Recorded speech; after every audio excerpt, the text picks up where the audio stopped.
Hey, Exit Focus founders, welcome back to the Freedom to Exit podcast, where we talk about how to build a business that runs without you, scales predictably, and sells for top dollar when you're ready.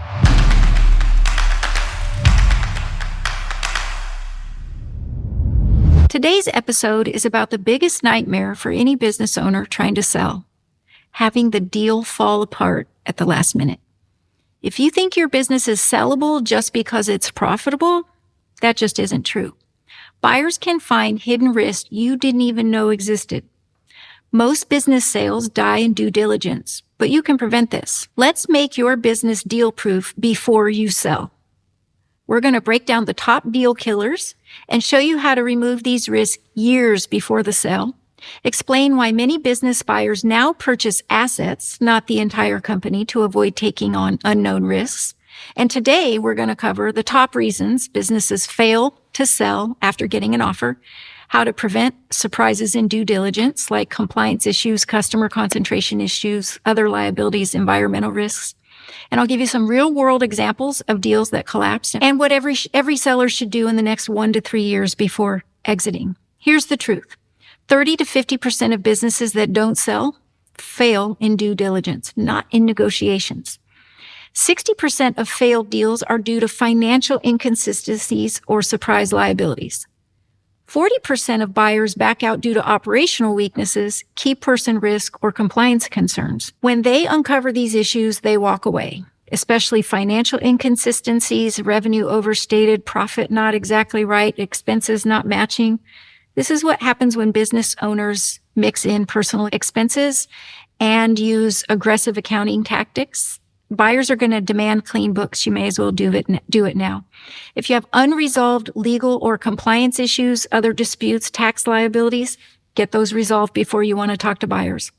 Intellectual property problems, no trademarks, unclear ownership of proprietary process, or reliance on software or code the business doesn't actually own. This is a major deal breaker, especially in service and tech-based businesses. Key employee risk. Businesses too dependent on the owner or a few key people are at an extreme risk.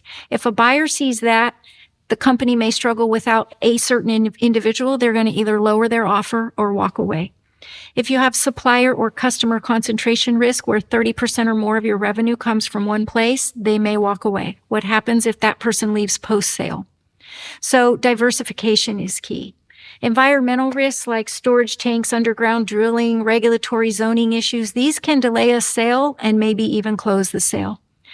Undisclosed liabilities like debt, tasks, operational risks, if you don't disclose those up front in full transparency, it destroys trust. Anything that delays time and trust is likely going to be a red flag and kill the deal. The result, buyers walk away, either entirely or they drastically reduce their offer to hedge against the risk. Here are a couple real-world examples of deals that fell through and why. Compliance and licensing issues. So I was involved in a purchase where we chose not to buy the full company. We just bought the assets. The problem was we were acquiring a healthcare facility, and the business we were acquiring had compliance issues in its past from regulatory violations. Our dilemma? Buy the company and inherit the past regulatory issues, fines, and an unknown future implication? Not a good option. Or only buy the assets and apply for new licensing. That's the best option, but we lost 6 months of reimbursement to avoid the legal liability. That's what we chose to do.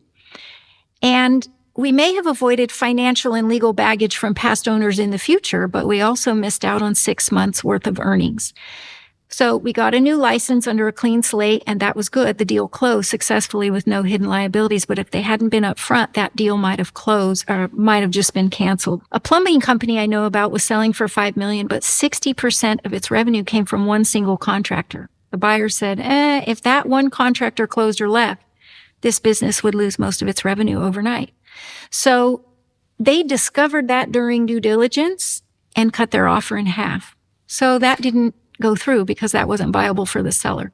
This could have been avoided if the seller had been able to document and clearly articulate a growth plan or diversified their customer base a couple years before selling, securing long-term contracts with major clients to guarantee revenue stability, or if they could have proved that the business could survive without that single client, but they didn't do that. Here's another one that I was involved in. The business was built on land that had historical oil drilling activity.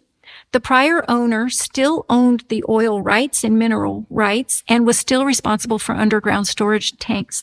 So before the sale could proceed, that all had to be surveyed, and the old owner had to approve the new buyer to make sure that they felt like they would take responsibility for that future environmental issue. The deal took months longer than expected because of those government inspections and the final sale relying on all of these people coming to these additional agreements about the environment.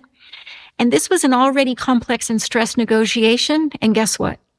An old banknote from the prior owner surfaced in the title search. The buyer, seller, or original owner had to pay that off before the deal could close.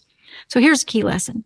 If your business owns real estate, has an environmental issue, get all of that assessed and listed or taken care of, and come transparently to the deal. Make sure your title is clear before you try to start negotiating a sale. Get your financials in order, secure your intellectual property and contracts, reduce your owner dependencies and key people risks, address environmental real estate contract issues, get the banks paid off, speed up the due diligence process. Time kills deals. So take the changes assessment at the link in the show notes to see where you might stand in all of this, and let's get you out of your business.